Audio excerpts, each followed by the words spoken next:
আসসালামু আলাইকুম ওয়া রাহমাতুল্লাহি ওয়া বারাকাতুহু। আলহামদুলিল্লাহি ওয়াহদা ওয়াসসালাতু ওয়াসসালামু আলা আশরাফিল আমবিয়া ওয়াল মুরসালিন নবিয়িনা মুহাম্মাদিন সাল্লাল্লাহু আলাইহি ওয়াসাল্লাম ওয়া আলা আলিহি ওয়া সাহবিহি আজমাইন, আম্মা বাদ। আউযু বিল্লাহি মিনাশ শাইতানির রাজীম। বিসমিল্লাহির রহমানির রহিম। রব্বি জিদনি ইলমা। রব্বি ইশরাহ লি সাদরি ওয়া ইয়াসসির লি আমরি ওয়াহলুল উকদাতাম মিন লিসানি ইয়াফকাহু কওলি। আল্লাহুম্মা ইন্নী আসআলুকা ইলমান নাফিয়া ওয়া রিজকান তাইয়্যিবা ওয়া আমালান মুতাকাব্বালা। আল্লাহুম্মা ইন্নী আসআলুকাল হুদা ওয়াত তুকা ওয়া আফাফা আন্নি ওয়াল গিনা। ربنا لا تزغ قلوبنا بعد إذ هديتنا وهب لنا من لدنك رحمة إنك أنت الوهاب। وبعد। আল্লামা ইবনু উসাইমিনের যুগান্তকারী ব্যাখ্যায় সালাসাতুল উসুল, তাখরিজ ও তাহকিক সহ মূল আল ইমাম আল্লামা শাইখ মোহাম্মদ বিন আব্দুল ওয়াহাব রাহিমাহুল্লাহ, 315 পৃষ্ঠা, শেষ অংশ। ওয়া আরসালাল্লাহু জামিআর রাসূলি মুবাশশিরিনা ওয়া মুনযিরিনা, শারহু সালাসাতিল উসুল, 316 পৃষ্ঠা। ওয়াদ দালিলু কাউলুহু তাআলা রুসুলাম মুবাশশিরিনা ওয়া মুনযিরিনা লিআল্লা লিয়াকুনা লিন-নাসি আলাল্লাহি হুজ্জাতুম বা'দার রুসুল। আর সকল রাসূলকে আল্লাহ সুসংবাদদাতা ও ভীতি প্রদর্শনকারী হিসেবে প্রেরণ করেছেন। আর দালিল আল্লাহর বাণী, রাসূলগণ ছিলেন সুসংবাদদাতা ও সতর্ককারী, যাতে রাসূলগণের আগমনের পর আল্লাহর বিরুদ্ধে মানুষের কোনো অজুহাতের সুযোগ না থাকে। সূরা নিসা 4 নম্বর সূরা 165 নম্বর আয়াত।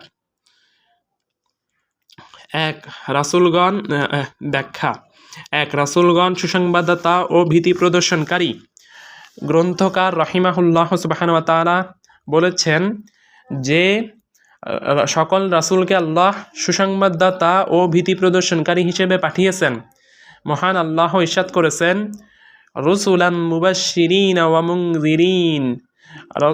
রাসূলগণ ছিলেন সুসংবাদদাতা ও সতর্ককারী। সূরা নিসা 4 নম্বর সূরা 165 নম্বর আয়াত। যারা নবী রাসূলের আনুগত্য করে তারা তাদেরকে জান্নাতের সুসংবাদ দেন, আর যারা তাদের বিরোধিতা করে তাদেরকে তারা জাহান্নামের ভয় দেখান। মানব জাতির প্রতি নবী রাসূল প্রেরণ করার মাঝে মহান প্রজ্ঞা, হিকমা নিহিত রয়েছে। তার মধ্যে উল্লেখযোগ্য গুরুত্বপূর্ণ হিকমা হলো মানব জাতির উপর প্রমাণ প্রতিষ্ঠিত করা, যাতে করে নবী রাসূল পাঠানোর পর আল্লাহর উপর মানুষের এ বিষয়ে আর কোনো প্রমাণ না থাকে। যেমন মহান আল্লাহ ইরশাদ করেছেন, লাআল্লা ইয়াকুনা লিন-নাসি আলাল্লাহি হুজ্জাতুম বা'দার রুসুল, যাতে রাসূলদের আগমনের পর আল্লাহর বিরুদ্ধে মানুষের কোনো অজুহাতের সুযোগ না থাকে। সূরা নিসা 4 নম্বর সূরা 165 নম্বর আয়াত। এর মধ্যে আরও একটি মহান হিকমা হলো এটা হচ্ছে বান্দার প্রতি আল্লাহর নেয়ামতের পূর্ণতা। কেননা সৃষ্টির বিবেক বুদ্ধি যত বেশিই হোক না কেন, কেবল তা দ্বারা আল্লাহর একান্ত নিজের জন্য ওয়াজিবকৃত হক সম্পর্কে বিশদভাবে জানা মোটেও সম্ভবপর নয়। এমনিভাবে আল্লাহর যে সকল পরিপূর্ণ সিফাত বা গুণ রয়েছে এবং তার যেসব সুমহান সুন্দর সুন্দর নাম রয়েছে, কেবল মানবীয় বিবেক বুদ্ধি দিয়ে সেগুলো সম্পর্কে ভালোভাবে জানা আদৌ সম্ভবপর নয়। এই কারণেই আল্লাহ নবী রাসূলগণকে পাঠিয়েছেন সুসংবাদদাতা ও ভীতি প্রদর্শনকারী হিসেবে। আর তিনি তাদের প্রতি পরম সত্য ও সঠিক বার্তা দিয়ে কিতাব নাজিল করেছেন, যাতে করে নবী রাসূলগণ মানুষের মধ্যে সঠিক ফাইসালা করে দিতে পারেন সেসব বিষয়ে যাতে তারা মতবিরোধে লিপ্ত। সর্বপ্রথম রাসূল নূহ আলাইহিসসালাতু ওয়াসসালাম থেকে শুরু করে সর্বশেষ নবী ও রাসূল মুহাম্মদ সাল্লাল্লাহু আলাইহি ওয়াসাল্লাম পর্যন্ত প্রত্যেক নবী রাসূল মানবজাতিকে যেসব বিষয়ে দাওয়াত দিয়েছেন তার মধ্যে সর্বশ্রেষ্ঠ বিষয় হচ্ছে তাওহীদ। যেমন আল্লাহ ইরশাদ করেছেন, ওয়ালাকাদ বাআসনা ফি কুল্লি উম্মাতির রাসূলা আন ইবুদুল্লাহা ওয়াজতানিবুত তাগুত। প্রত্যেক জাতির কাছে আমি রসুল পাঠিয়েছি এই সংবাদ দিয়ে যে আল্লাহর ইবাদত করো আর তাগুতকে বর্জন করো। সূরা নাহল 16 নম্বর সূরা 36 নম্বর আয়াত। অন্যত্র তিনি ইরশাদ করেছেন, ওয়ামা আরসালনা মিন ক্বাবলিকা মির রাসূলিন ইল্লা নূহি ইলাইহি আন্নাহু লা ইলাহা ইল্লা আনা ফা'বুদুন। আমি তোমার পূর্বে এমন কোনো রাসূলই পাঠাইনি যার প্রতি আমি ওয়াহি করিনি যে আমি ছাড়া সত্যিকারের কোনো ইলাহ নেই। কাজেই তোমরা আমারও ইবাদত করো। সূরা আল আম্বিয়া 21 নম্বর সূরা 25 নম্বর আয়াত। ওয়া আউয়ালুহুম নূহুন আলাইহিস সালাম ওয়া আখিরুহুম মুহাম্মাদুন সাল্লাল্লাহু আলাইহি ওয়াসাল্লাম ওয়াদ-দালীলু আলা আন্না আউওয়ালাহুম নূহুন আলাইহিস সালাম قوله تعالى إنا أوحينا إليك كما أوحينا إلى نوح والنبيين من بعده। আর তাদের সর্বপ্রথম রাসূল হলেন নূহ আলাইহিস সালাতু ওয়াসসালাম এবং সর্বশেষ হলেন মুহাম্মদ সাল্লাল্লাহু আলাইহি ওয়াসাল্লাম। নূহ আলাইহিস সালাতু ওয়াসসালাম তাদের প্রথম হওয়ার দালিল আল্লাহর বাণী। আমি তোমার কাছে ওয়াহি পাঠিয়েছি যেমন নূহ ও তার আগের নবীগণের নিকট ওয়াহি পাঠিয়েছিলাম। সূরা নিসা 4 নম্বর সূরা 163 নম্বর আয়াত।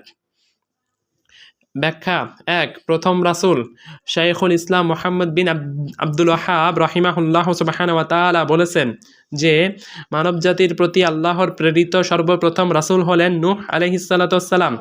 আর এই কথার প্রমাণস্বরূপ তিনি নিম্নোক্ত আয়াত পেশ করেছেন, ইন্না আওহাইনা ইলাইকা কামা আওহাইনা ইলা নূহিন ওয়ান নাবিয়্যিনা মিন বা'দি। আমি তোমার কাছে ওয়াহি পাঠিয়েছি যেমন নূহ ও তার আগের নবীগণের নিকট ওয়াহি পাঠিয়েছিলাম। সূরা নিসা 4 নম্বর সূরা 163 নম্বর আয়াত। এছাড়া শাফাআত সুপারিশ বিষয়ক হাদিসেও এর প্রমাণ রয়েছে। আন আবি হুরাইরাতা রাদিয়াল্লাহু আনহু আন্না রাসূলুল্লাহি সাল্লাল্লাহু আলাইহি ওয়াসাল্লাম উতিয়া বিলাহমিন ফারুফিআ ইলাইহি যিরাউ ওয়া কানাত পুরো এতগুলো লাইন আরবি বানাতে দেরি। আবু হুরাইরা রাদিয়াল্লাহু তাআলা আনহু থেকে বর্ণিত, একদা রাসূলুল্লাহ সাল্লাল্লাহু আলাইহি ওয়াসাল্লামের সামনে গোশত আনা হলে তাকে সামনের রান পরিবেশন করা হয়। তিনি এটা পছন্দ করতেন। তিনি এটার থেকে কামড়ে খেলেন। এরপর বললেন, আমি হব কিয়ামতের দিন মানবকুলের নেতা। তোমাদের কি জানা আছে তা কেন? কিয়ামতের দিন আগের ও পরে সকল মানুষ এমন এক ময়দানে সমবেত হবে যেখানে একজন আহ্বানকারীর আহ্বান সকলে শুনতে পাবে এবং সকলেই একসঙ্গে দৃষ্টিগোচর করবে। সূর্য নিকটে এসে যাবে। মানুষ এমনই কষ্টক্লেশের সম্মুখীন হবে যা অসহনীয় ও অসহ্যকর হয়ে পড়বে। তখন লোকেরা বলবে, তোমরা কি বিপদের সম্মুখীন হয়েছ? তা কি দেখতে পাচ্ছ না? তোমরা কি এমন কাউকে খুঁজে বের করবে না যিনি তোমাদের রবের কাছে তোমাদের জন্য সুপারিশকারী হবেন? কেউ কেউ অন্যদের বলবে যে আদমের কাছে চলো। তখন সকলে তার কাছে এসে তাকে বলবে, আপনি মানবজাতির পিতা। আল্লাহ তাআলা আপনাকে নিজ হস্ত দ্বারা সৃষ্টি করেছেন এবং তার রূহ আপনার মধ্যে ফুঁকে দিয়েছেন এবং ফেরেশতাদেরকে হুকুম দিলে তারা আপনাকে সাজদাহ করেন। আপনি আপনার রবের নিকট আমাদের জন্য সুপারিশ করুন। আপনি কি দেখছেন না যে আমরা কিসের মধ্যে আছি? আপনি কি দেখছেন না যে আমরা কি অবস্থায় পৌঁছেছি? তখন আদম আলাইহিস সালাতু ওয়াসসালাম বলবেন, আজ আমার রব এত রাগান্বিত হয়েছেন যে এর আগে কোনো দিন তিনি এরূপ রাগান্বিত হননি, আর পরেও এরূপ রাগান্বিত হবেন না। তিনি আমাকে একটি গাছের নিকট যেতে নিষেধ করেছিলেন, কিন্তু আমি অমান্য করেছি। আমার কি হবে? তোমরা অন্যের কাছে যাও। তোমরা বরং নূহ আলাইহিস সালাতু ওয়াসসালাম এর কাছে যাও। তখন সকলে নূহ আলাইহিস সালাতু ওয়াসসালাম এর কাছে এসে বলবে, হে নূহ আলাইহিস সালাতু ওয়াসসালাম, নিশ্চয়ই আপনি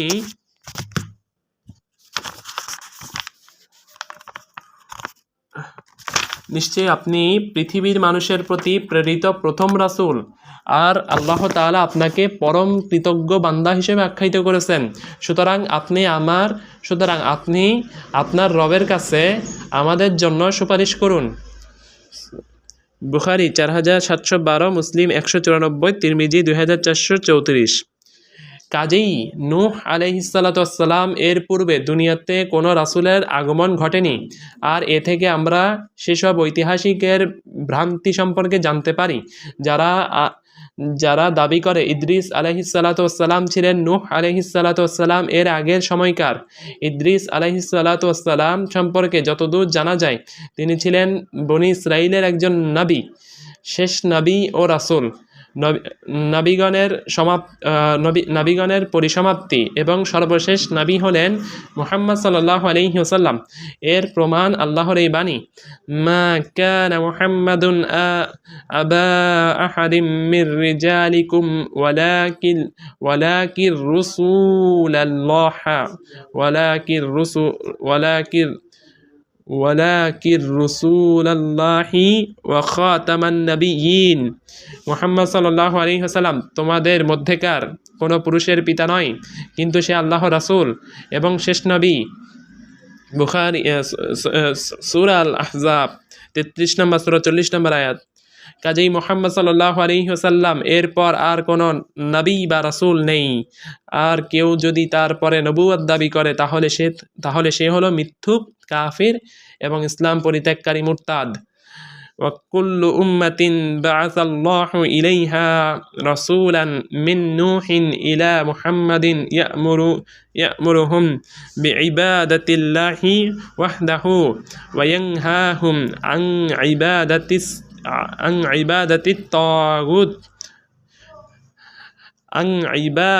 الطاغوت. والدليل قوله تعالى ولقد بعثنا في كل أمة رسولا أن اعبدوا الله واجتنبوا الطاغوت। নূহ আলাইহিসসালাম থেকে নিয়ে মুহাম্মদ সাল্লাল্লাহু আলাইহি ওয়াসাল্লাম পর্যন্ত প্রত্যেক জাতির প্রতি মহান আল্লাহ রাসূল প্রেরণ করেছেন। ব্যাখ্যা নাম্বার 1। তারা তাদেরকে কেবল এক আল্লাহর ইবাদত করার নির্দেশ দিতেন এবং তাগুতের ইবাদত হতে নিষেধ করতেন। আর দলিল মহান আল্লাহর বাণী, প্রত্যেক জাতির কাছে আমি রসুল পাঠিয়েছি এই সংবাদ দিয়ে যে আল্লাহর ইবাদত করো আর তাগুতকে বর্জন করো। 2 নম্বর ব্যাখ্যা, সূরা নাহল 36 নম্বর আয়াত। সূরা নাহল 16 নম্বর সূরা 36 নম্বর আয়াত। ব্যাখ্যা 1। প্রত্যেক জাতির জন্যই রাসূল প্রেরণ। মহান আল্লাহ প্রত্যেক জাতির প্রতি রসুল পাঠিয়েছেন যাতে করে তারা স্বীয় জাতিকে এক আল্লাহর ইবাদত করার প্রতি আহ্বান জানান এবং শিরক থেকে নিষেধ করেন। এর প্রমাণ হলো মহান আল্লাহ ইরশাদ করেছেন, ওয়া ইম্মিন উম্মাতিন ইল্লা খালা ফিহা নাযীর। এমন কোনো সম্প্রদায় নেই যাতে সতর্ককারী আসেনি। সূরা আল ফাতির 35 নম্বর সূরা 24 নম্বর আয়াত। তিনি আরও ইরশাদ করেন, ওয়ালাকাদ বাআসনা ফি কুল্লি উম্মাতির রাসূলান আন ইবুদুল্লাহা ওয়াজতানিবুত তাগুত। প্রত্যেক জাতির কাছে আমি রাসূল পাঠিয়েছি এই সংবাদ দিয়ে যে আল্লাহর ইবাদত করো আর তাগুতকে বর্জন করো। অতঃপর আল্লাহ তাদের মধ্যে কতককে সৎপথ দেখিয়েছেন আর কতকের উপর অবধারিত হয়েছে গুমরাহি। অতএব জমিনে ভ্রমণ করে দেখো সত্য প্রত্যাখ্যানকারীদের পরিণতি কি ঘটেছিল। সূরা নাহল 16 নম্বর সূরার 36 নম্বর আয়াত। 2 নম্বর ব্যাখ্যা, এটি লা ইলাহা ইল্লাল্লাহ এর অর্থ, প্রত্যেক জাতির কাছে আমি রাসূল পাঠিয়েছি এই সংবাদ দিয়ে যে আল্লাহর ইবাদত করো আর তাগুতকে বর্জন করো। এটি লা ইলাহা ইল্লাল্লাহ এর অর্থ। ওয়াফতারাদাল্লাহু আলা জামিইল ইবাদিল কুফরা বিত-তাগুতি ওয়াল ঈমানা বিল্লাহি। শারহ সালাসাতুল উসুল 322 পৃষ্ঠা। قال ابن القيم رحمه الله تعالى الطاغوت ما تجاوز به আবুদু হাদ্দাহু মিন মা'বুদিন আও মাতবুইন আও মুতাই। আল্লাহ সকল বান্দার উপর ফরজ করে দিয়েছেন তাগুতকে অস্বীকার এবং এক আল্লাহর প্রতি ঈমান। ইবনুল কাইয়িম রাহিমাহুল্লাহ সুবহানাহু ওয়া তাআলা বলেছেন, তাগুত হচ্ছে মাবুদ, মাতবু অনুসৃত ব্যক্তি, অথবা মুতা যার আনুগত্য করা হয়, যার দ্বারা বান্দা সীমালঙ্ঘন করে। ব্যাখ্যা নাম্বার 1, তাগুত। তাগুত 1, তাগুতের মর্মার্থ। শাইখুল ইসলাম ব্যাখ্যা। তাগুত 1, তাগুতের মর্মার্থ। শাইখুল ইসলাম রাহিমাহুল্লাহ সুবহানাহু ওয়া তাআলা এখানে বুঝাতে চেয়েছেন, তাওহীদ ততক্ষণ পর্যন্ত পরিপূর্ণ হবে না যতক্ষণ পর্যন্ত আল্লাহর সাথে কোনো অংশীদার সাব্যস্ত করা ব্যতীত কেবল তার ইবাদত না করা হবে এবং তাগুতকে সম্পূর্ণভাবে বর্জন না করা হবে। আর মহান আল্লাহ এই কাজকে প্রতিটি বান্দার উপর ফরজ করে দিয়েছেন। তাগুত শব্দটি তুগিয়ান শব্দ থেকে উদ্ভূত হয়েছে। তুগিয়ান শব্দের অর্থ হলো সীমা লঙ্ঘন করা বা সীমা অতিক্রম করা। এই অর্থে কোরআন মাজিদে মহান আল্লাহ ইরশাদ করেছেন, ইন্না লাম্মা তাগাল মাউ হামালনাকুম ফিল জারিয়া। নূহের বানের পানি যখন কুল ছাপিয়ে সীমা ছাড়িয়ে গেল, তখন আমি তোমাদেরকে চলন্ত নৌযানে আরোহণ করালাম। সূরা আল হাক্কা 69 নম্বর সূরা 11 নম্বর আয়াত। তাগুত শব্দের পারিভাষিক যেসব অর্থ রয়েছে তার মধ্যে সর্বোত্তম অর্থটি হলো তাই, যা আল্লামা ইবনুল কাইয়িম রাহিমাহুল্লাহ সুবহানাহু ওয়া তাআলা উল্লেখ করেছেন। তাগুত হচ্ছে মাবুদ, মাতবু অথবা মুতা অথবা মুতা, যার দ্বারা বান্দা সীমালঙ্ঘন করে। এখানে যার বলতে তিনি নেককার ব্যক্তিবর্গ ব্যতীত অন্য যে কোনো উপাসনা অনুসরণ বা আনুগত্য করা হয়। তাগুত বলতে তিনি তাদেরকে বুঝিয়েছেন।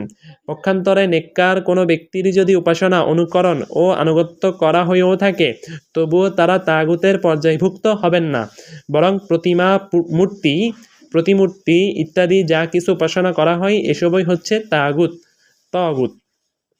মন্দ ও ক্ষতিকর আলিম যারা পথভ্রষ্টতা ও কুফরের দিকে আহ্বান করে কিংবা বিদাতের দিকে ডাকে, অথবা আল্লাহ যা কিছু হারাম করেছেন যেসব কিছুকে হালাল সাব্যস্ত করা কিংবা আল্লাহ যা কিছু হালাল করেছেন সেগুলোকে হারাম সাব্যস্ত করার দিকে আহ্বান জানায়, এমন সব আলিম হলো তাগুত। আর যারা শাসকবর্গকে ইসলামী জীবন ব্যবস্থাকে উপেক্ষা করে অনইসলামিক জীবন ব্যবস্থা গ্রহণে উদ্বুদ্ধ করে এবং এভাবে ইসলাম থেকে বেরিয়ে যাবার পথ সুগম করে, তারা হলো তাগুত, কেননা তারা তাদের সীমা অতিক্রম করে ফেলেছে। আলিমের সীমারেখা হলো রাসূল সাল্লাল্লাহু আলাইহি সাল্লাম যে দ্বীন ও শরীয়ত নিয়ে এসেছেন তা হুবহু অনুসরণ করা। কারণ প্রকৃতপক্ষে যারা আলিমে দ্বীন তারা হলেন নবীগণের উত্তরাধিকারী। নবীগণ আলিমদের উম্মতের মাঝে নিজেদের ইলম, আমাল, আখলাক এবং তালিমের উত্তরাধিকারী হিসেবে রেখে গেছেন। যারা এই নির্ধারিত সীমারেখা লঙ্ঘন করে ইসলামী জীবন ব্যবস্থাকে উপেক্ষা করে মানবরচিত অনইসলামিক জীবন ব্যবস্থা অবলম্বন করতে শাসকবর্গকে উদ্বুদ্ধ করে, তবে তারা হলো তাগুত। আর যার আনুগত্য করা হয় বলতে এখানে ইবনুল কাইয়িম রাহিমাহুল্লাহ সুবহানাহু ওয়া তাআলা শাসকবৃন্দের কথা বুঝিয়েছেন, যাদের আনুগত্য করা হয়ে থাকে শরীয়তগত কারণে কিংবা তাদের ক্ষমতা ও মর্যাদাগত কারণে। শরীয়তের নির্দেশ পালনার্থে শাসকদের প্রতি আনুগত্য প্রদর্শন করা হচ্ছে। শাসক যদি এমন কোনো কিছু নির্দেশ দেয় যা আল্লাহ ও তার রাসূল সাল্লাল্লাহু আলাইহি ওয়াসাল্লামের আদেশের বিপরীত কোনো বিষয় নয়, তাহলে এক্ষেত্রে যেসব শাসকের আনুগত্য করা হবে তাদেরকে তাগুত বলা যাবে না, বরং প্রজাদের জন্য ওয়াজিব হচ্ছে তাদের কথা শোনা এবং আনুগত্য করা। কেননা এমত অবস্থায় এই শর্ত সাপেক্ষে শাসকদের আনুগত্য করা হলো প্রকৃতপক্ষে আল্লাহর আনুগত্যে করা শামিল। তাই যেসব বিষয়ে শাসকদের আনুগত্য করা ওয়াজিব, সেসব বিষয়ে শাসকদের নির্দেশ পালন করার সময় আমাদের এই কথা অবশ্যই মনে রাখতে হবে যে এই আনুগত্যের দ্বারা আমরা মূলত আল্লাহরই ইবাদত করছি এবং কেবল তারই নৈকট্য অর্জন করছি।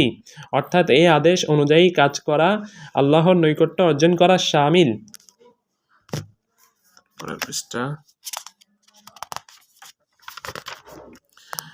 আমাদের জন্য উচিত হবে বিষয়টি অত্যন্ত গুরুত্ব সহকারে খেয়াল রাখা, কেননা মহান আল্লাহ ইরশাদ করেছেন, ইয়া আইয়ুহাল্লাযীনা আমানু আতিউল্লাহা ওয়া আতিউর রাসূলা ওয়া উলিল আমরি মিনকুম। হে ঈমানদারগণ, তোমরা আল্লাহর অনুগত হও এবং রাসূলের অনুগত হও এবং তোমাদের মধ্যকার কর্তৃস্থানীয় ব্যক্তিগণের। সূরা নিসা 4 নম্বর সূরা 59 নম্বর আয়াত। অপরপক্ষে যেসব শাসকদের অনুসরণ করা হয় তাকদীরের কারণে, আর যদি এই শাসকেরা তাদের ক্ষমতা ও আধিপত্যে অত্যন্ত শক্তিশালী হয়, সেক্ষেত্রে লোকেরা কেবল তাদের ক্ষমতা ও আধিপত্যের কারণেই তাদের অনুসরণ করে। এই কাজ করতে তারা ঈমান দ্বারা উদ্বুদ্ধ হয় না। পক্ষান্তরে ঈমানী শক্তির তাড়নায় শরীয়তের নির্দেশ পালনের উদ্দেশ্যে শাসকদের আনুগত্য করার মাঝেই রয়েছে শাসক জনগণ উভয়ের জন্য কল্যাণকর। অনেক সময় ভয়ের কারণেও মানুষ শাসকদের আনুগত্য করে থাকে। যখন তারা দেখে শাসক প্রবল ক্ষমতাধর, কেউ তার আদেশ অমান্য করলে সে কঠোর শাস্তি দিয়ে থাকে, তখন ভয়ে মানুষ তাদের আনুগত্য করে থাকে। শাসকদের আনুগত্যে জনগণের অবস্থাসমূহ। এজন্য আমরা বলি, শাসকদের আনুগত্যের ক্ষেত্রে জনগণের অবস্থা নিম্নোক্ত কয়েক রকম হতে পারে। প্রথম অবস্থা, জনগণের ঈমানী প্রভাব এবং শাসনকর্তার আধিপত্যমূলক প্রভাব উভয়ই তাদের মাঝে প্রবল। আনুগত্যের ক্ষেত্রে এটি হচ্ছে পরিপূর্ণ ও সর্বোচ্চ অবস্থা। দ্বিতীয় অবস্থা, জনগণের ঈমানী প্রভাব এবং শাসনকর্তার আধিপত্যমূলক প্রভাব উভয়ই দুর্বল। শাসকদের প্রতি জনগণের আনুগত্যের ক্ষেত্রে এটি হচ্ছে সর্বনিম্ন অবস্থা। এই অবস্থা শাসক ও জনগণ সকলের জন্য খুবই বিপজ্জনক, কেননা ঈমানী প্রভাব এবং শাসকদের আধিপত্যমূলক প্রভাব যখন জনগণের মাঝে দুর্বল হয়ে পড়ে, তখন জনগণের মাঝে চিন্তাগত, চারিত্রিক এবং আমলগত বিশৃঙ্খলা দেখা দিবে। তৃতীয় অবস্থা, জনগণের ঈমানী প্রভাব দুর্বল কিন্তু শাসকের আধিপত্যমূলক প্রভাব প্রবল। শাসকদের প্রতি আনুগত্যের ক্ষেত্রে এটা হলো মধ্যম অবস্থা। বাহ্যিক দৃষ্টিতে এই অবস্থা জাতির জন্য কল্যাণকর মনে হতে পারে, কিন্তু শাসকের ক্ষমতা যখন এক্ষেত্রে দুর্বল হয়ে পড়বে, তখন জাতির অবস্থা এবং কার্যকলাপ যে কি পরিমাণ খারাপ হবে তা আর বলার অপেক্ষা রাখে না। চতুর্থ অবস্থা, জনগণের ঈমানী প্রভাব প্রবল কিন্তু শাসকের আধিপত্যমূলক প্রভাব দুর্বল। বাহ্যিক দৃষ্টিতে এক্ষেত্রে জাতির অবস্থা যদিও উল্লেখিত তৃতীয় অবস্থার চেয়ে নিম্ন পর্যায়ের হবে, কিন্তু ধর্মীয় দৃষ্টিকোণ থেকে মানুষের এই অবস্থা আল্লাহর নিকট পরিপূর্ণ ও সুউচ্চ পর্যায়ের বলে পরিগণিত হবে। শেষ। ওয়াত্তাওয়াগীতু কাসীরাতুন ওয়ারুওয়াসুহুম খামসাতুন। ইবলিস লাআনাহুল্লাহ ওয়া মান উবিদা ওয়া হুয়া রাদি ওয়া মান দাআন নাসা ইলা ইবাদাতি নাফসিহি ওয়া মান দাআ শাইআন মিন ইলমিল গায়ব ওয়া মান হাকামা বিগাইরি মা আনজালাল্লাহ। অসংখ্য তাগুত, এর মধ্যে প্রধান হলো 5টি। ইবলিস, এর উপর আল্লাহর লানত, যার উপাসনা করা হয় এবং সে এতে সন্তুষ্ট থাকে। যে মানুষকে তার নিজের উপাসনার প্রতি আহ্বান জানায়। 4-5। যে গায়বী কোনো বিষয় সম্পর্কে জানে বলে দাবি করে। যে আল্লাহর অবতীর্ণ বিষয় ব্যতীত অন্য কিছু দিয়ে বিচার ফয়সালা করে। 7। 1 নম্বর ব্যাখ্যা। অসংখ্য তাগুত শব্দের ব্যাখ্যা ইতপূর্বে উল্লেখ করা হয়েছে। তাগুত প্রধানেরা 2, অর্থাৎ তাগুত প্রধানেরা, দুই আছে, দুই দুই দুই দুই কোথায় গেল, এর মধ্যে প্রধান হলো 5টি। ক ইবলিস, তা 2 অর্থাৎ দাবিদার ও তাদের অন্ধভাবে অনুসরণকারীর সংখ্যা 5। 3 ইবলিস, ইবলিস হলো মহান আল্লাহ কর্তৃক বিতাড়িত ও অভিশপ্ত সেই শয়তান যাকে আল্লাহ বলেছেন ওয়া ইন্না আলাইকা লা'নাতি ইলা ইয়াউমিদ্দিন।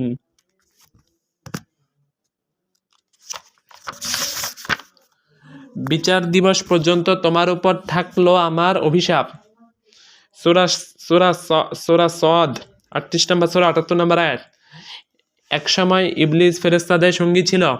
ফেরেশতাগণ যেসব কাজ করতেন সে তাই করত, কিন্তু আল্লাহ যখন তাদেরকে আদম আলাইহিসসালামকে সেজদা করার নির্দেশ দিলেন তখনই ইবলিসের মধ্যে যে শয়তানি, অবজ্ঞা ও দাম্ভিকতা লুকায়িত ছিল তা প্রকাশিত হয়ে গেল। সে দম্ভ ও অহংকার করল, এভাবে কাফিরদের অন্তর্ভুক্ত হয়ে গেল এবং আল্লাহর রহমত থেকে চিরতরে বঞ্চিত হয়ে গেল। এ সম্পর্কে আল্লাহ ইরশাদ করেছেন, ওয়াইদ কুলনা লিল মালাইকাতি ইসজুদু লিআদামা ফাসাজাদু ইল্লা ইবলিস আবা ওয়াস্তাকবারা ওয়া কানা মিনাল কাফিরিন। আর স্মরণ করো যখন আমি ফেরেশতাদেরকে বললাম আদমকে সাজদাহ করো, তখন ইবলিস ছাড়া সকলেই সাজদাহ করলো। সে অমান্য করলো ও অহংকার করলো, কাজেই সে কাফিরদের অন্তর্ভুক্ত হয়ে গেল। সূরা আল বাকারা 2 নম্বর সূরা 34 নম্বর আয়াত। 4 উপাসিত সন্তুষ্ট।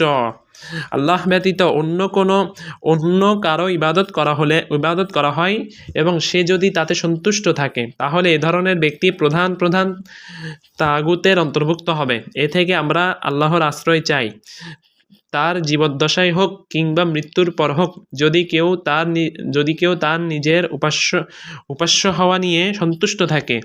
5 স্বীয় উপাসনার প্রতি আহ্বানকারী। কেউ যদি তার নিজের উপাসনার দিকে মানুষকে আহ্বান করে থাকে তাহলে কেউ তার উপাসনা করুক বা না করুক, কেউ তার দাওয়াত কবুল করুক বা না করুক, তবে সে প্রধান তাগুতের অন্তর্ভুক্ত বলে গণ্য হবে। 6 ইলমুল গায়েবের দাবিদার। গায়েব হচ্ছে এমন বিষয় যা মানুষ থেকে লুকায়িত ও অদৃশ্য। গায়েব 2 ধরনের। ক বর্তমান কালের গায়েব, এটি একটি আপেক্ষিক বিষয়। একই বিষয় উপস্থিত সময়ে কারো নিকট জানা এবং কারো নিকট অজানা থাকতে পারে। যার নিকট তা অজানা তা তার জন্য গায়েব। খ ভবিষ্যৎকালের গায়েব, এটিই হচ্ছে প্রকৃত গায়েব যা কেবল আল্লাহ ব্যতীত কিংবা রাসূলগণের মধ্যে যাকে আল্লাহ অবহিত করেছেন সেই রাসূল ব্যতীত অন্য কেউ জানে না। কাজেই কেউ যদি তা জানার দাবি করে তাহলে সে অবশ্যই কাফির বলে গণ্য হবে, কেননা এই দাবির মাধ্যমে সে আল্লাহ ও তার রাসূলকে মিথ্যা প্রতিপন্ন করে থাকে। মহান আল্লাহ ইরশাদ করেছেন, قُل لَّا يَعْلَمُ مَن فِي السَّمَاوَاتِ وَالْأَرْضِ الْغَيْبَ إِلَّا اللَّهُ وَمَا يَشْعُرُونَ أَيَّانَ يُبْعَثُونَ। বলো, আকাশ ও পৃথিবীতে যারা আছে তারা কেউই অদৃশ্য বিষয়ের জ্ঞান রাখে না আল্লাহ ছাড়া, আর তারা জানে না কখন তাদেরকে জীবিত করে ওঠানো হবে। সূরা নামল 27 নম্বর সূরা 65 নম্বর আয়াত। আর যেখানে মহান আল্লাহ তার নবী মুহাম্মদ সাল্লাল্লাহু আলাইহি ওয়াসাল্লামকে নির্দেশ দিচ্ছেন তিনি যেন বিশ্বাসীদের সুস্পষ্টভাবে একথা জানিয়ে দেন যে আল্লাহ ব্যতীত আসমান ও জমিনের আর কেউই গায়েব সম্পর্কে জানে না, সেখানে কারো গায়েব জানার দাবি করার অর্থ হচ্ছে আল্লাহ ও তার রাসূলকে এই বার্তাতে অস্বীকার করা। যারা গায়েবী বিষয় সম্পর্কে জানে বলে দাবি করে তাদেরকে আমরা বলবো, যেখানে নবী সাল্লাল্লাহু আলাইহি ওয়াসাল্লাম গায়েবী বিষয় সম্পর্কে জানতেন না সেখানে তোমাদের পক্ষে গায়েবী বিষয় সম্পর্কে জানা কি করে সম্ভব হতে পারে? তাহলে সবচেয়ে মর্যাদাবান কে, তোমরা নাকি রাসূল? এই প্রশ্নের উত্তরে তারা যদি বলে আমরা রাসূল সাল্লাল্লাহু আলাইহি ওয়াসাল্লাম থেকে শ্রেষ্ঠ ও মর্যাদাবান, তাহলে তো তারা এই কথা বলে সরাসরি কুফর করলো। আর যদি তারা বলে রাসূল সাল্লাল্লাহু আলাইহি ওয়াসাল্লাম তাদের থেকে শ্রেষ্ঠ ও মর্যাদাবান, তাহলে আমরা তাদেরকে বলবো তাহলে রাসূল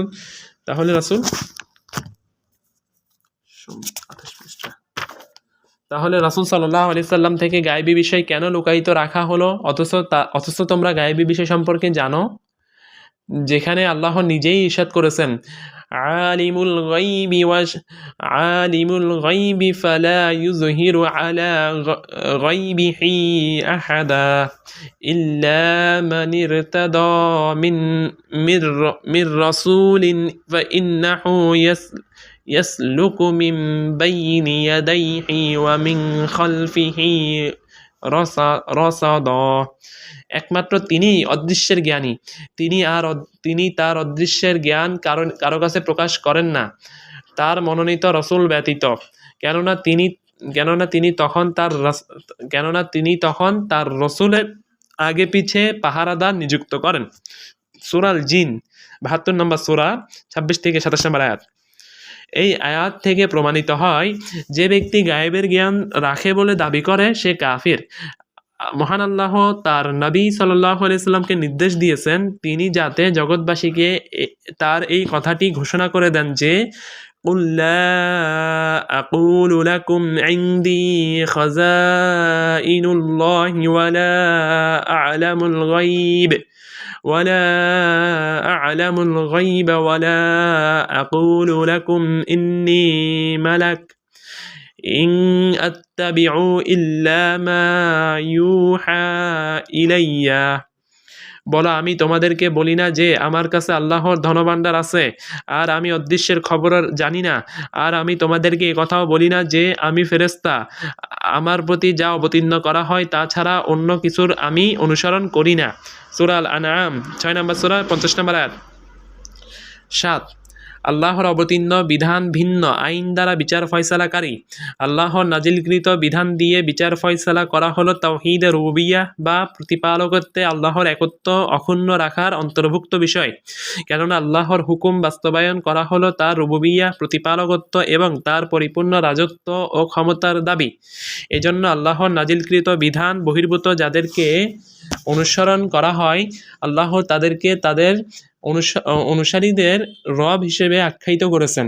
মহান আল্লাহ ইরশাদ করেছেন ইত্তাখাযু আহবারাহুম ওয়া রুহবানাহুম আরবাবাম মিন দুনিল্লাহি ওয়াল মাসীহ ইবনা মারইয়াম ওয়া মা উমিরু ইল্লা লিয়াবুদু ইলাহান ওয়াহিদা লা ইলাহা ইল্লা হুয়া সুবহানাহু আম্মা ইউশরিকুন। আল্লাহকে বাদ দিয়ে তারা তাদের আলিম আর দরবেশদেরকে রব বানিয়ে নিয়েছে আর মারিয়াম পুত্র মাসিহকেও, অথচ তাদেরকে এক ইলাহ ব্যতীত অন্যের ইবাদত করার আদেশ দেওয়া হয়নি। তিনি ব্যতীত সত্যিকারের কোনো ইলাহ নেই। পবিত্রতা আর মহিমা তারই, বহু ঊর্ধ্বে তিনি। তারা যাদেরকে তার অংশীদার গণ্য করে তার থেকে। সূরা তাওবা 9 নম্বর সূরা 31 নম্বর আয়াত। কাজেই আল্লাহ ব্যতীত যাদেরকে তারা অনুসরণ করছে তাদেরকে তিনি আরবাব রব শব্দের বহুবচন বলে অভিহিত করেছেন, কেননা তারা আল্লাহর সাথে তাদেরকে নকল রব শরিয়াহ প্রবর্তক সাব্যস্ত করেছে, আর যারা তাদেরকে অনুসরণ করছে তাদেরকে তিনি এদের উপাসনাকারী বলে অভিহিত করেছেন, কেননা তারা আল্লাহর হুকুমের বিরোধিতা করে এসব মিথ্যা রবের প্রতি আত্মসমর্পণ করেছে ও তাদের আনুগত্য করেছে। عن عدي بن حاتم قال أتيت النبي صلى الله عليه وسلم وفي عنقي صليب من ذهب। আদি ইবনে হাতিম রাদিয়াল্লাহু তাআলা আনহু থেকে বর্ণিত, তিনি বলেন আমি গলায় স্বর্ণের ক্রুশ পরে নবী সাল্লাল্লাহু আলাইহি সাল্লামের সামনে এলাম। তিনি বললেন, হে আদি। ফাকালা ইয়া আদিয়্যু আতরাহ আনকা হাযাল ওয়াসানা। তিনি বললেন, হে আদি, তোমার গলা হতে এই প্রতিমা সরিয়ে ফেলো। আর আমি তাকে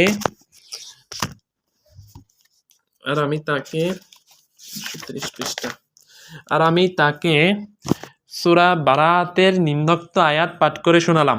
আল্লাহকে বাদ দিয়ে তারা তাদের আলিম আর দরবেশদেরকে রব বানিয়ে নিয়েছে। সূরা তাওবা 9 নম্বর সূরা 31 নম্বর আয়াত। তারপর তিনি বললেন, তারা অবশ্য তাদের পূজা করত না, তবে তারা কোনো জিনিসকে যখন তাদের জন্য হালাল বলতো তখন সেটাকে তারা হালাল বলে মেনে নিত। আবার তারা কোনো জিনিসকে যখন তাদের জন্য হারাম বলতো তখন নিজেদের জন্য উহাকে হারাম বলে মেনে নিত।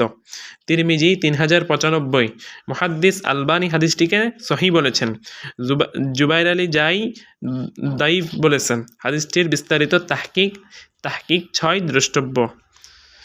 উপরোল্লিখিত কথাগুলো বোঝার পর এবার জেনে রাখুন, যারা আল্লাহ যা কোরআন সুন্নাহ নাজিল করেছেন তা দিয়ে বিচার ফাইসালা করে না, বরং বিচার ফাইসালার ক্ষেত্রে আল্লাহ ও তার রাসূল সাল্লাল্লাহু আলাইহি ওয়াসাল্লাম এর বিধান ব্যতীত অন্য কোনো বিধান অনুযায়ী তা করে থাকে, তাদের সম্পর্কে বর্ণিত কোনো আয়াতে তাদের ঈমানকে প্রত্যাখ্যান করা হয়েছে। আবার কোনো আয়াতে তাদের কুফর, জুলম, অত্যাচার এবং ফিস্ক, পাপাচার উল্লেখ করা হয়েছে। প্রথম প্রকার, যেমন মহান আল্লাহ ইরশাদ করেছেন,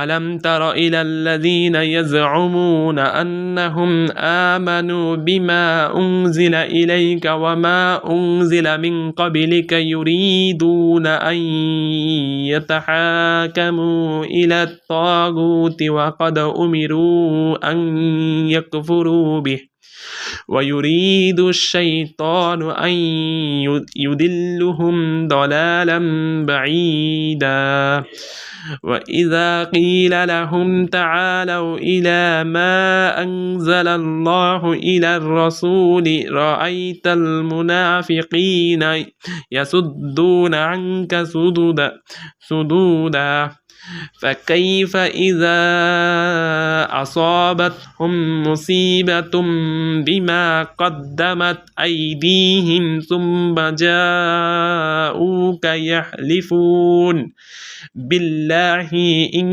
أردنا إلا إحسانا وتوفيقا أولئك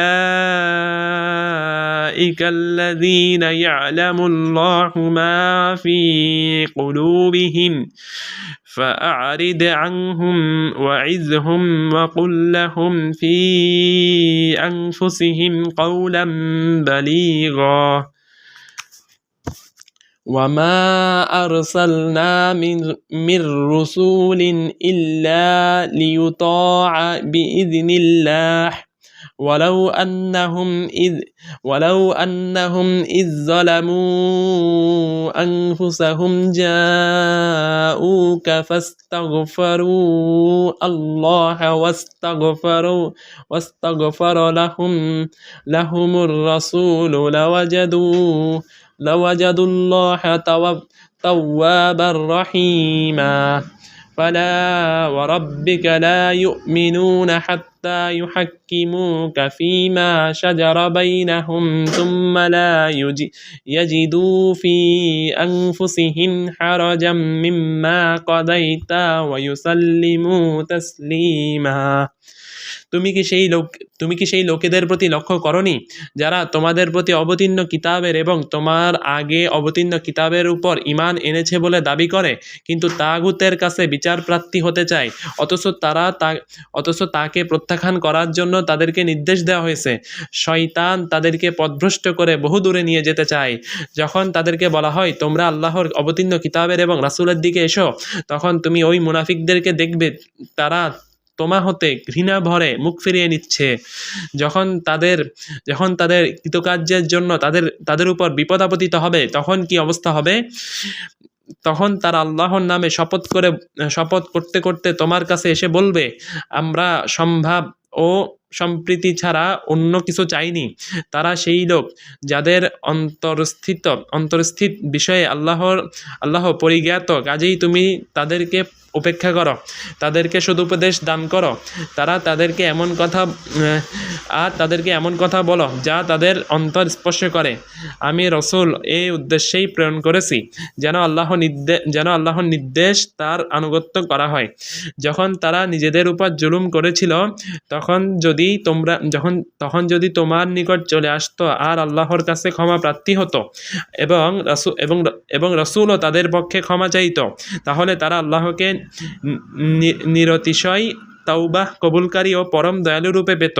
কিন্তু না কিন্তু না কিন্তু না তোমার প্রতিপালকের শপথ, তারা মুমিন হবে না যে পর্যন্ত না তারা তাদের বিবাদ বিসম্বাদের মীমাংসার ভার তোমার উপর ন্যস্ত না করে, অতঃপর তোমার ফয়সালার ব্যাপারে তাদের মনে কিছুমাত্র কুণ্ঠাবোধ না থাকে, আর তারা তার সামনে নিজেদেরকে পূর্ণরূপে সমর্পণ করে।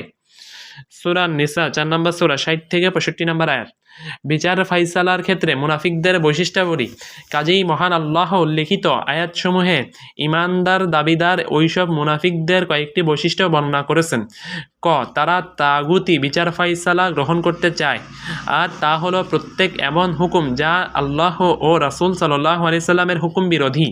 কারণ মহান আল্লাহ ও তার রাসূল সাল্লাল্লাহু আলাইহি সাল্লাম এর হুকুমের বিপরীত সবকিছুকে তুগিয়ান সীমালঙ্ঘন বলা হয়, আর সবকিছুর প্রত্যাবর্তন যার দিকে সেই মহান সত্তা আল্লাহর হুকুমের ব্যাপারে সীমালঙ্ঘন করাই হলো তুগিয়ান। মহান আল্লাহ ইরশাদ করেছেন, আলা লাহুল খালকু ওয়াল আমর তাবারাকাল্লাহু রাব্বুল আলামিন। জেনে রেখো, সৃষ্টি তার, হুকুমও চলবে তার, বরকতময় আল্লাহ বিশ্বজগতের প্রতিপালক। সূরা আল আরাফ 7 নম্বর সূরা 54 নম্বর আয়াত। তাদেরকে যখন আল্লাহর নাজিলকৃত বিষয় কোরআন মাজিদ এবং রাসূল সাল্লাল্লাহু আলাইহি সাল্লামের সুন্নাহর দিকে আহ্বান করা হয়, তখন তারা দূরে সরে যায় এবং মুখ ফিরিয়ে নেয়। তারা নিজেদের কৃতকর্মের জন্য যখন কোনো বিপদে পতিত হয় এবং তাদের অপকর্মগুলো যখন উন্মুক্ত হয়ে যায়, তখন তারা নিজেদের অপকর্মের ব্যাখ্যা দিতে গিয়ে শপথ করে বলে থাকে যে তাদের ওই সকল কাজের উদ্দেশ্য ছিল ইহসান ও সমন্বয় সাধন। যেমন বর্তমানে যারা ইসলামী বিধান বাদ দিয়ে ইসলাম বিরোধী বিধান দিয়ে বিচার ফয়সালা করে থাকে, তাদের দাবি হলো এগুলো উত্তম কাজ ও যুগোপযোগী। এরপর মহান আল্লাহ ইমানের এসব তথাকথিত দাবিদারদের কিছু বৈশিষ্ট্য বর্ণনার পর তিনি তাদেরকে এই মর্মে সাবধান করে দিয়েছেন যে তাদের অন্তরে যা আছে, তারা মুখে যা বলে এবং নিজেদের অন্তরে এর বিপরীত যা কিছু লুকিয়ে রাখে, সেসব সম্পর্কে তিনি পুরোপুরি অবগত। সাথে সাথে তিনি তার নবীকে নির্দেশ দিয়েছেন তাদেরকে ওয়াজ নসিহত করার জন্য এবং তাদেরকে তাদের বিষয়ে বিশুদ্ধ সুস্পষ্ট হৃদয়গ্রাহী ও প্রভাব বিস্তার করে এমন কথা বলার জন্য। অতঃপর আল্লাহ স্পষ্টভাবে বলে দিয়েছেন যে রাসূল পাঠানোর পেছনে তার হিকমা হলো যেন কেবল রাসূল সাল্লাল্লাহু আলাইহি সাল্লামের আনুগত্য ও অনুসরণ করা হয়। অন্য লোকদের চিন্তা গবেষণা যতই শক্তিশালী হোক না কেন, কিংবা তাদের উপলব্ধি শক্তি ও অন্তর্দৃষ্টির পরিধি যতই বিস্তৃত হোক না কেন, রাসূল সাল্লাল্লাহু আলাইহি সাল্লাম ব্যতীত আনুগত্য ও অনুসরণ যাতে অন্য কারো না করা হয়। রাসূলের আনুগত্যে ঈমান বিশুদ্ধ হওয়া। এরপর মহান আল্লাহ তার প্রতিপালকত্বের শপথ করে রাসূল সাল্লাল্লাহু আলাইহি সাল্লামকে বলেছেন যে তিনটি বিষয় ব্যতীত ঈমান বিশুদ্ধ হবে না। এই শপথের মাঝে রয়েছে তার রুবুবিয়্যাহ তথা প্রতিপালকত্বের এক বিশেষ বৈশিষ্ট্য যা রাসূল সাল্লাল্লাহু আলাইহি সাল্লামের রিসালাতের সত্যতা ও বিশুদ্ধতার সুস্পষ্ট ইঙ্গিত বহন করে। বিষয় তিনটি হলো: 1. সকল মতবিরোধের বিচার ফাইসালার জন্য রাসূল সাল্লাল্লাহু আলাইহি সাল্লামের দিকে যেতে হবে। 2. রাসূল সাল্লাল্লাহু আলাইহি সাল্লামের ফয়সালাকে প্রফুল্ল চিত্তে গ্রহণ করতে হবে। এ ব্যাপারে অন্তরে কোনরূপ বাধা এবং সংকীর্ণতা থাকতে পারবে না। 3. কোনরূপ শিথিলতা কিংবা পরিবর্তন ব্যতীত রাসূল সাল্লাল্লাহু আলাইহি সাল্লামের ফয়সালাকে যথাযথভাবে কবুল করার মাধ্যমে পরিপূর্ণরূপে আত্মসমর্পণ করতে হবে। দ্বিতীয় প্রকারের উদাহরণ হিসেবে মহান আল্লাহ ইরশাদ করেছেন, ওয়ামাল্লাম ইয়াহকুম বিমা আনজালাল্লাহু ফাউলাইকা হুমুল কাফিরুন। আর আল্লাহ যা নাজিল করেছেন সে অনুযায়ী যারা বিচার ফয়সালা করে না তারাই কাফির। সূরা আল মাইদা 5 নম্বর সূরা 40 নম্বর আয়াত। অন্য আয়াতে তিনি ইরশাদ করেছেন,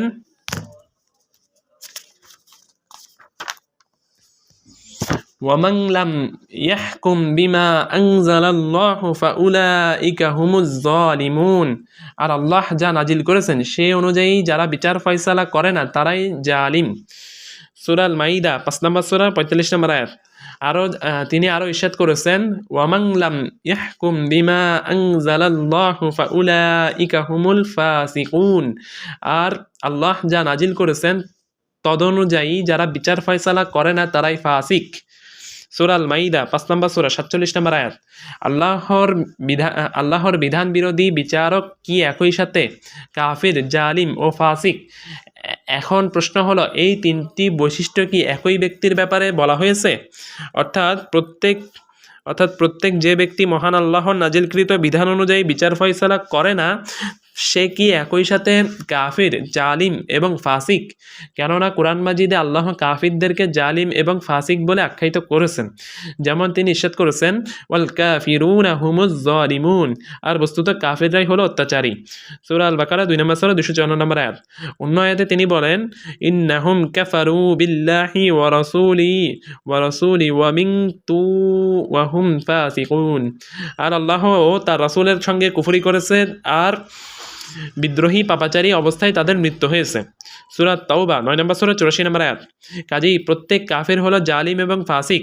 যে ব্যক্তি আল্লাহ নাজিলকৃত বিধান অনুযায়ী বিচার ফয়সালা করে না, সেই ব্যক্তিকে একই সাথে কাফির, জালিম ও ফাসিক বলে গণ্য হবে, নাকি আল্লাহর বিধান অনুযায়ী বিচার উপরিউক্ত বৈশিষ্ট্যগুলো ভিন্ন ভিন্নভাবে প্রযোজ্য হবে? আমার কাছে শেষোক্ত কথাটি অধিকতর সঠিক বলে মনে হয়। মহান আল্লাহই সর্বাধিক জ্ঞাত। এক্ষেত্রে আমরা বলবো, কেউ যদি আল্লাহর নাজিলকৃত বিধানকে অবজ্ঞা করে অথবা তুচ্ছ জ্ঞান করে, কিংবা এই বিশ্বাস পোষণ করে যে আল্লাহর নাজিলকৃত বিধান ব্যতীত অন্য কোনো বিধান অধিকতর উপযোগী এবং জগৎবাসীর জন্য তা অধিকতর উপযোগী, অথবা তা জগৎবাসীর জন্য আল্লাহর নাজিলকৃত বিধানের সমমান সম্পন্ন ও সমান কল্যাণ, তাহলে সে ইসলাম বহির্ভূত কাফির বলে গণ্য হবে। আর ওই সকল লোক মানুষের জন্য ইসলামী শরীয়ত বিরোধী বিধান প্রবর্তন করে এবং এটাকে মানুষের চলার পথ হিসেবে নির্ধারণ করে দেয়। আর কেউ যখন ইসলামী শরীয়ত বিরোধী বিধান প্রবর্তন করে থাকে, তখন সে নিশ্চয়ই এই বিশ্বাস পোষণ করে যে তার প্রবর্তন বিধান জগৎবাসীর জন্য অধিকতর কল্যাণকর এবং উপকারী। মানুষের স্বভাবজাত বিবেক বুদ্ধিও একথা নির্দ্বিধায় স্বীকার করে যে কোনো মানুষ কেবল তখনই এক পদ্ধতি ছেড়ে অন্য পদ্ধতি অবলম্বন করে যখন সে এই বিশ্বাস পোষণ করে যে যে পদ্ধতি সে বর্জন করেছে সেটা ত্রুটিপূর্ণ এবং বর্তমান যে পদ্ধতি সে অবলম্বন করছে সেটা অধিকতর উত্তম। আর যে ব্যক্তি আল্লাহর নাজিলকৃত বিধান অনুযায়ী বিচার ফয়সালা করে না, কিন্তু সে যদি আল্লাহর বিধানকে অবজ্ঞা না করে অথবা তুচ্ছ জ্ঞান না করে, কিংবা এই বিশ্বাস পোষণ না করে যে আল্লাহর প্রদত্ত বিধান ব্যতীত অন্য কোনো বিধান তার জন্য অধিকতর উপযোগী, অথবা অন্য কোনো বিধান আল্লাহর প্রদত্ত বিধানের সমান কল্যাণকর, তাহলে সে কাফির নয়, বরং জালিম বলে গণ্য হবে। তবে সে কোন পর্যায়ে জালিম তা নির্ধারিত হবে সে কিসের মাধ্যমে কী ধরনের বিচার ফয়সালা করছে সেটার উপর। আর যে ব্যক্তি আল্লাহর নাজিলকৃত বিধান অনুযায়ী বিচার ফয়সালা করে না, কিন্তু সে যদি আল্লাহর বিধানকে অবজ্ঞা না করে অথবা তুচ্ছ জ্ঞান না করে, কিংবা এই বিশ্বাস পোষণ না করে যে আল্লাহ প্রদত্ত বিধান ব্যতীত অন্য কোনো বিধান অপেক্ষা অধিকতর সঠিক, অথবা অন্য কোনো বিধান আল্লাহ প্রদত্ত বিধানের সমান উপযোগী ও কল্যাণকর, বরং যে ব্যক্তির ব্যাপারে সে বিচার কার্য পরিচালনা করছে তার প্রতি ব্যক্তিগত ভালোবাসার দরুন অথবা ঘুষ লাভের আশায়, কিংবা জাগতিক অন্য কোনো কারণে সে যদি আল্লাহর বিধান ব্যতীত অন্য কোনো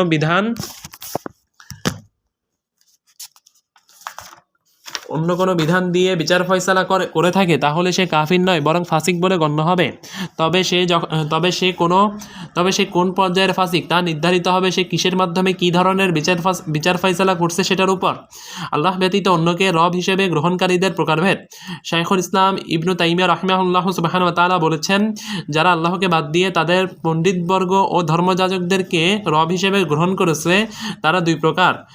যারা এই কথা জানে যে তাদের পণ্ডিত ও ধর্মযাজকরা আল্লাহর দ্বীনকে পরিবর্তন করেছে, তা সত্ত্বেও তারা এই পরিবর্তনকে মেনে নিয়ে তাদেরকে অনুসরণ করছে, তারা তাদের ওইসব পণ্ডিত ও ধর্মযাজক কর্তৃক আল্লাহর হারামকৃত বিষয়কে হালাল এবং হালালকৃত বিষয়কে হারাম করার বিষয়ে বিশ্বাস পোষণ করে, তাদেরকে অনুসরণ করে, যদিও তারা জানে যে এই কাজের মাধ্যমে তারা সকল নবী রাসূলের দ্বীনের বিপরীত পথে চলছে।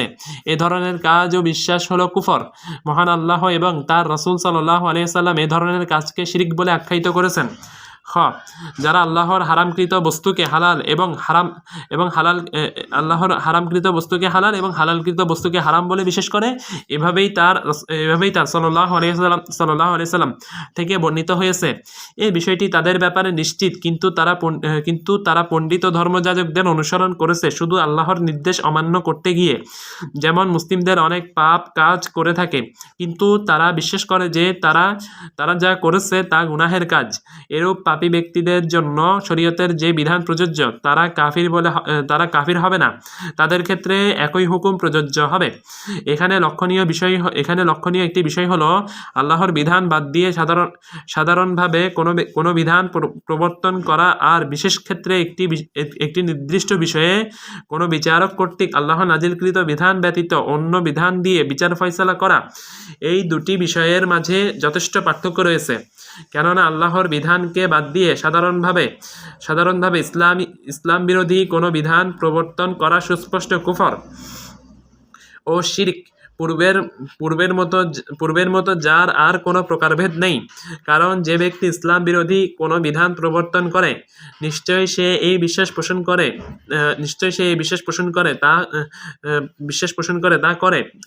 যে তার প্রবর্তিত বিধান ইসলামী বিধানের চেয়ে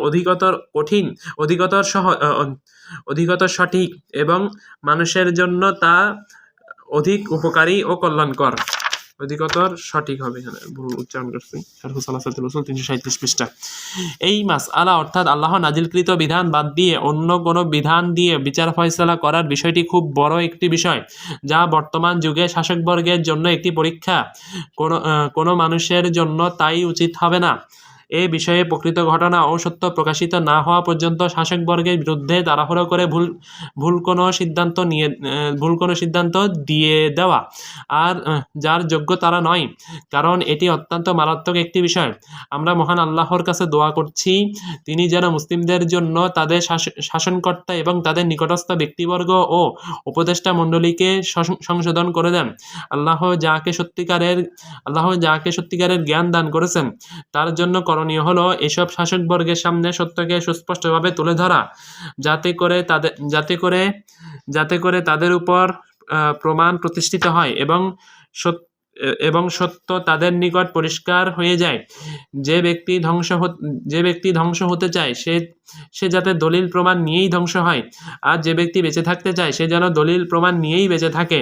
আল্লাহ যাকে সত্যিকারের জ্ঞান দান করেছেন সে যেন এই বিষয়ে কথা বলতে নিজেকে নগণ্য মনে না করে এবং সে যাতে কাউকে ভয় না করে, কারণ প্রকৃত ইজ্জত ও সম্মান হচ্ছে আল্লাহ, তার রাসূল সাল্লাল্লাহু আলাইহি সাল্লাম এবং মুমিন ব্যক্তিদের জন্য। والدليل قوله تعالى لا إكراه في الدين قد تبين الرشد من الغي فمن يكفر بالطاغوت ويؤمن بالله فقد استمسك بالعروة العثقى وهذا معنى لا إله إلا الله। আর দলিল মহান আল্লাহর বাণী, দ্বীনের মধ্যে জবরদস্তির অবকাশ নেই, নিশ্চয়ই হিদায়াত গোমরাহি হতে সুস্পষ্ট হয়ে গেছে। কাজেই যে ব্যক্তি মিথ্যা মাহবুদদেরকে তাগুতকে অমান্য করলো এবং আল্লাহর প্রতি ঈমান আনলো, নিশ্চয়ই সে দৃঢ়তর রজ্জু ধারণ করলো। সূরা আল বাকারা 2 নম্বর সূরা 256 নম্বর আয়াত। আর এটি লা ইলাহা ইল্লাল্লাহ এর মর্মার্থ। এখানে দলিল বলতে আল্লাহর নাজিলকৃত বিধান দিয়ে বিচার ফয়সালা করা এবং তাগুতকে অস্বীকার করা যে ওয়াজিব, এই কথার প্রমাণকে বোঝানো হয়েছে। 2, দ্বীন গ্রহণের ব্যাপারে কারো উপর কোনো জবরদস্তি নেই, কেননা দ্বীন ইসলামের যাবতীয় বিষয়ের প্রকাশ্য ও সুস্পষ্ট দলিল প্রমাণ রয়েছে। তাই তো মহান আল্লাহ এর পরপরই বলেছেন, কদ তাবায়্যানা রুশদু মিনাল গায়্যি, সত্য পথ সুস্পষ্ট হয়ে গেছে ভ্রান্ত পথ থেকে। সূরা আল বাকারা 2 নম্বর সূরা 256 নম্বর আয়াত। আর যেহেতু ভ্রান্ত পথ থেকে সঠিক পথ সুস্পষ্টভাবে পৃথক হয়ে গেছে, তাই প্রত্যেক অনুগত মানুষের উচিত ভ্রান্ত পথের পরিবর্তে হেদায়েত বা সঠিক পথ গ্রহণ করা। 3, মহান আল্লাহ তার উপর ঈমান আনার আগে প্রথমে তাগুতকে অস্বীকার করা দিয়ে শুরু করেছেন, কারণ কোনো বিষয়কে পূর্ণতা দিতে হলে একে প্রতিষ্ঠা করার আগে তার অস্তিত্বের পথে যে বিষয়গুলো প্রতিবন্ধকতা সৃষ্টি করে সেগুলো আগে দূর করতে হয়। এজন্য বলা হয়ে থাকে কোনো কিছু সাজানোর পূর্বে কাজ হলো খালি করা। 4 অর্থাৎ পরিপূর্ণভাবে আঁকড়ে ধরে থাকা। আর মজবুত হাতল বলতে এখানে ইসলামকে বোঝানো হয়েছে। এখানে লক্ষণীয় বিষয় হচ্ছে মহান আল্লাহ এই আয়াতে ফাকাদিস্তামসাকা সে দৃঢ়ভাবে ধারণ করলো বলেছেন, তামসাক সে ধারণ করলো বলেননি সে দৃঢ়ভাবে ধারণ করা। অর্থটি ধারণ করা অর্থ থেকে অধিকতর শক্তিশালী। যে স্বাভাবিকভাবে কোনো কিছু ধারণ করতে পারে সে সুদৃঢ়ভাবে তা নাও ধরতে করতে পারে। ওয়াফিল হাদিস رأس هذا الأمر الإسلام وعموده الصلاة وذروة سنامه الجهاد في سبيل الله والله أعلم وصلى الله على محمد وعلى آله وصحبه وسلم। হাদিসেও ইরশাদ করা হয়েছে, সকল কাজের মূল হলো ইসলাম, স্তম্ভ হলো সালাত এবং সর্বোচ্চ শিখর হলো আল্লাহর রাস্তায় জিহাদ করা। মহান আল্লাহই সর্বাধিক জ্ঞাত। শান্তি ও রহমত বর্ষিত হোক মুহাম্মদ সাল্লাল্লাহু আলাইহি সাল্লাম, তার পরিবারবর্গ এবং তার সাহাবীগণের উপর। প্রত্যেক বস্তুরই যে একটি প্রধান অংশ থাকে, এর দলিল হিসেবে গ্রন্থকার রহমতুল্লাহ আলাইহি এই হাদিসটি পেশ করতে চেয়েছেন। মুহাম্মদ সাল্লাল্লাহু আলাইহি সাল্লাম যেসব বিষয় নিয়ে এসেছেন তার মধ্যে প্রধান বিষয় হলো ইসলাম। 2 কেননা সালাত ব্যতীত ইসলাম প্রতিষ্ঠিত হতে পারে না। এজন্য সালাত পরিত্যাগকারী সম্পর্কে প্রাধান্যপ্রাপ্ত মত হচ্ছে সে কাফির এবং তার আর ইসলাম থাকে না। 3 অর্থাৎ ইসলামের সর্বোচ্চ পূর্ণাঙ্গ স্তর হচ্ছে আল্লাহর রাস্তায় জিহাদ করা। কারণ একজন মানুষ যখন নিজেকে সংশোধন করে নিবে তখন সে আল্লাহর রাস্তায় জিহাদ করে অন্যকে সংশোধনের প্রয়াস চালাতে পারবে, যাতে করে ইসলাম সুপ্রতিষ্ঠিত হয় এবং আল্লাহর বাণী সমুন্নত হোক। এই উদ্দেশ্যে যে ব্যক্তি লড়াই করবে তার এই লড়াই হবে আল্লাহর রাস্তায় লড়াই করা। আর যেহেতু এর মাধ্যমে অন্য সকল কিছুর উপর ইসলাম বিজয়ী হয়, তাই আল্লাহর রাস্তায় জিহাদ হলো ইসলামের সর্বোচ্চ শিখর। 4 শাইখুল ইসলাম মুহাম্মদ বিন আব্দুল ওয়াহাব রহমতুল্লাহি আলাইহি মহান আল্লাহকেই জ্ঞানের প্রকৃত উৎস হিসেবে স্বীকার করে এবং নবী মুহাম্মদ সাল্লাল্লাহু আলাইহি সাল্লাম তার পরিবারবর্গ এবং সাহাবীদের উপর দরুদ ও সালাম পাঠানোর মাধ্যমে 3টি মূলনীতি ও তার সাথে প্রাসঙ্গিক বিষয়সমূহ পরিসমাপ্ত করেছেন। শারহ সালাসাতুল উসুল 340 পৃষ্ঠা। সমাপ্তি কথা। আমরা মহান আল্লাহর নিকট দোয়া করছি তিনি যেন এই পুস্তিকার লেখককে উত্তম প্রতিদান দেন এবং আমাদেরকেও এর প্রতিদান এবং সওয়াবে অংশীদার করেন। আর তাকে এবং আমাদেরকে যেন তিনি তার সম্মানিত গৃহ জান্নাতে একত্রিত করেন। নিশ্চয়ই তিনি পরম করুণাময় ও অসীম দয়ালু। যাবতীয় প্রশংসা মহান আল্লাহর জন্য। সালাত, দরুদ ও সালাম বর্ষিত হোক আমাদের নবী মুহাম্মদ সাল্লাল্লাহু আলাইহি সাল্লামের প্রতি। ওয়া আখির দাওয়ানা আনিল হামদুলিল্লাহি রাব্বিল আলামিন ওয়া সাল্লাল্লাহু আলা রাসূলিল্লাহি সাল্লাল্লাহু আল্লাহুম্মা সাল্লি ওয়া সাল্লিম আলা নাবিয়িনা মুহাম্মদ। সুবহানাকা আল্লাহুম্মা ওয়া বিহামদিকা আশহাদু আন লা ইলাহা ইল্লা আনতা আস্তাগফিরুকা ওয়া আতুবু ইলাইক। আসসালামু আলাইকুম ওয়া রাহমাতুল্লাহি ওয়া বারাকাতুহু।